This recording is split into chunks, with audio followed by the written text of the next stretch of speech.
خلاص استاذ محمد، ليه قال كده؟ ليه قال كده؟ علشان انا طبعا مع احترامي للاستاذ خالد يوسف، انا ما بعرفش اشتغل الافلام بتاعته. اه يعني ما ليه؟ عنديش الجرأة دي بصراحة، ايا كان ما عنديش الجرأة دي. اكلمك بمنتهى صراحه مهم. وما تزعليش مني. لا. انت بتقولي خالد يوسف الجراءه بتاعته ما ينفعش، مم. واللي انت عملتيه في عيد ميلادك ده مش جراءه؟ لا مش جرأة. عادي يعني بالنسبه لك؟ لان انا ما كنتش زي ما تقول كده ما كنتش في وعي تماما اساسا، يعني عشان بس تبقى انا اتكلمت في الموضوع ده 1000 مرة. وبعدين انا كنت تقريبا ضحية ناس صحابي ومنهم لله يعني. ده اللي اقدر اقوله، لان انا عمري في حياتي ما عملت عيد ميلاد وحد اتكلم عنه.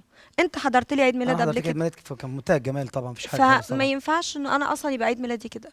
وانا استقت من نفسي جدا وبعاقب نفسي عليه، لانه يكفي ان انا لغايه دلوقتي بتحاسب عليه. معترفه ان انت غلطتي؟ اه طبعا انا غلطانه جدا. لو قلت لك تعتذر لجمهورك تعتذري؟ اه طبعا انا اعتذر بكل اللي عندي، اقول لهم انا اسفه ان انتوا شفتوني بالطريقه دي، انا اسفه ووعد مني بده ما يتكررش ابدا. انت شايفه ان في ناس من زمايلك او من الوسط الفني بينافسوا عليكي؟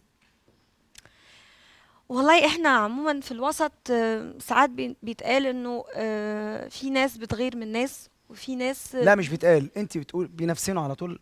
لا ما فيش، مش بينفسنوا. في ناس ممكن تكون بتتضايق مني، او مثلا مثلا كنت بفتكرهم مثلا صحاب او زمايل، بياخدوا ادواري في اوقات غريبه او بيضربوني في ظهري حاجات كده يعني. يعني ما فيش صحاب. ريهام، ليكي اعداء مع الصحافه؟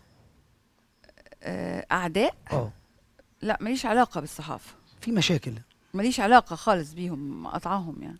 ازاي وانت مشهوره؟ ايه انا مشهوره مشهوره اكيد، بمجهودي، مش ليكي مشهوره اعداء بالصحافه اكيد يعني. مش اكيد. بكلم صحفي اقول له والنبي اتكلم عليا النهارده كويس يعني. اه. مشهوره بمجهودي مش. منا، نعم. في مشاكل مع صحفيين ولا حاجه؟ لا الحمد لله. خالص؟ لا لا. عمرك ما كان في مشاكل ما بينك وبين الصحفيين خالص؟ كان فتره عيد ميلادي فعلا كانت في ناس كتبت كلام مش حلو. في ناس انا كلمتها في التليفون وقلت لهم يعني ما تحكموش عليا لما تبقوا عارفين الحقيقه الاول. اللي كتب وحش دوت كلمتيه ما عاتبتوش؟ انت عملت ليه كده؟ كلمته. اه اللي ما كتب وحش ده كلمتيه؟ اه. اللي كتبوا كلام وحش انا كلمتهم، يعني جبت نمرهم وكلمتهم. انت طلعتي اتكلمت عليهم في برامج وصحفيين كتبوا كذا كذا كذا. انت الصح ان انت كنت طلعت في التلفزيون ولا كنت كلمتيهم الاول بالراحه لا انا وعملت في كده؟ ناس كلمتها للاسف وكلموني بطريقه وحشه جدا، وفي منهم واحد قفل في وشي السكه وقال لي يعني انا فاكره الجمله مثلا، قال لي روحي اتربي، اه. حاجات كده، قال لي جمله غريبه جدا. ما ردتش عليه؟ لا هو انا ما ردتش، لا. انه اصلا اوريدي قفل في وشي السكه، هارد اقول له ايه؟ ولغايه دلوقتي ما بتكلموش لا ما بكلموش طبعا خالص؟ خالص، وهو يعني انا حتى ما اعرفش عنه حاجه اساسا.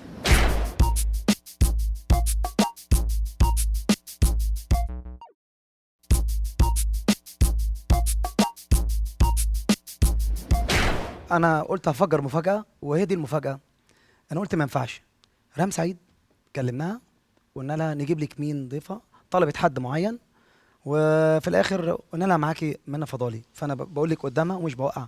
ليه قلت لي بلاش منى فضالي واحنا جبناها انت لك؟ كده مش بتوقع؟ لا لا انا بكلمك صراحه. انا بكلمك بصراحه كده مش بتوقع. لا انا بقول الصراحه، انا بحاول ان انا ابقى مذيع شاطر.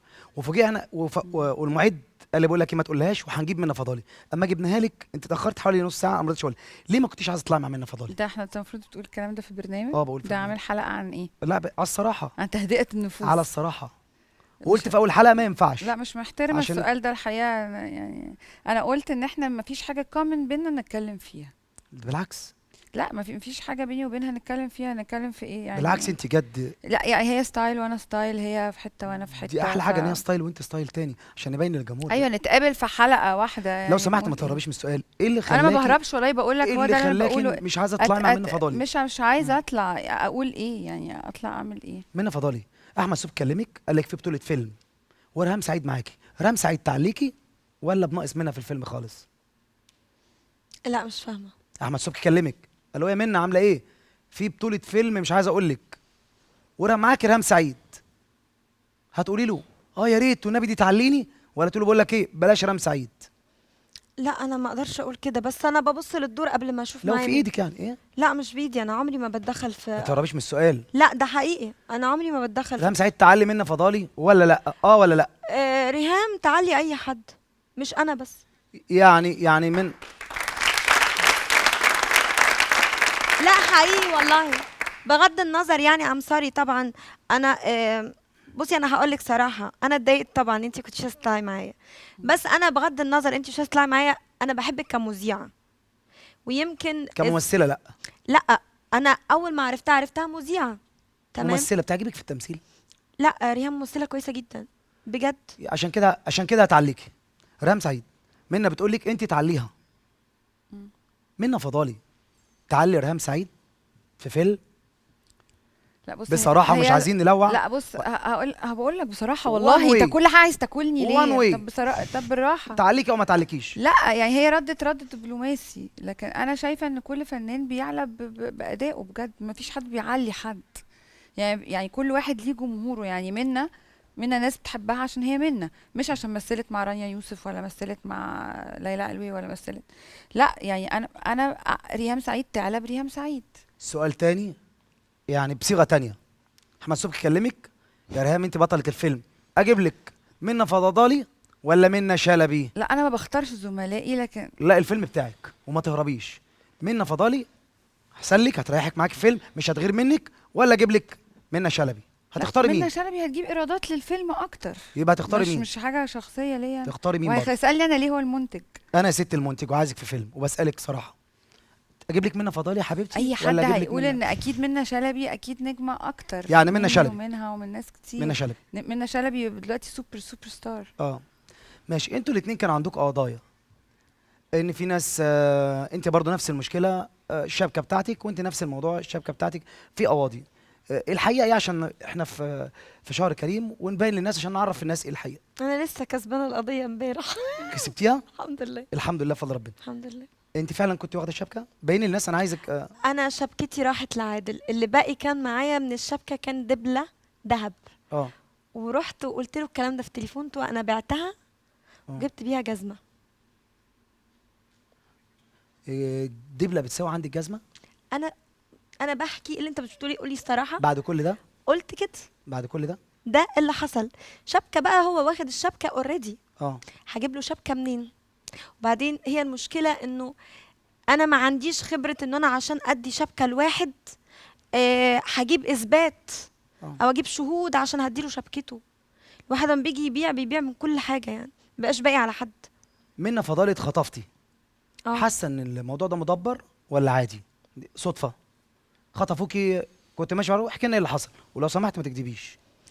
والله انا ما اعرفش الصراحه مدبر ولا لا، بس انا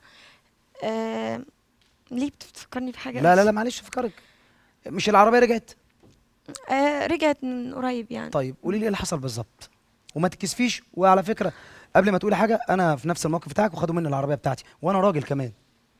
لا انت لو راجل ده موضوع، لكن انت لما تبقى ست وتعرض لاهانات وشتيمه وضرب وقله ادب، كان موضوع صعب جدا اصلا عليا. احكي لي بالتفصيل بالاول ما خطفوكي بالظبط معلش. ما بحبش اساعد عشان بتضايق. معلش لو سمحتي، الناس عايز تسمع بصوت. لا بليز مش عايزه اتكلم. معلش يا منى. لا خلاص والله. احكي. لا تقول لك مش عايزه الناس ما أتكلم. تعرفش انا لا والله الناس عارفه، بس الناس ما تعرفش ايه عملت يعني إيه؟ اللي عايز يسرق هياخد عربيه وهيسيبني في الشارع. اه بس انا اخدوني ساعه قعدوا يضربوا فيها في العربيه، شتيمه وتهزيق، وقعدوا يديني ايديهم ابوسها كلهم 5 رجاله، شتيمه، وخدت كلام مش حلو بجد. بليز مش عايزه أكمل.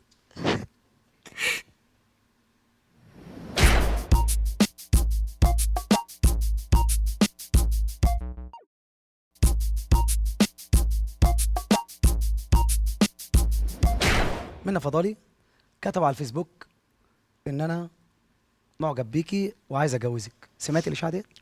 اه سمعتي الاشاعه ديت؟ مم. طب قالوا لي كده عشان انا مثلا رحت عيد ميلادك؟ لا ما اعرفش. بس ما بصراحه كده فيش اشاعات بتطلع من غير يعني شراره كده، اكيد حاجه حصلت يعني. لا ما فيش حاجه. انا رحت لها عيد ميلادها، كان عيد ميلاد منى، العيد ميلاد لما حصل لها مشكله فابتدت عيد ميلاد، عملت عيد ميلاد. طب ما انت جيت عيد ميلادي بس ما حدش آه. قال ان احنا متجوزين يعني.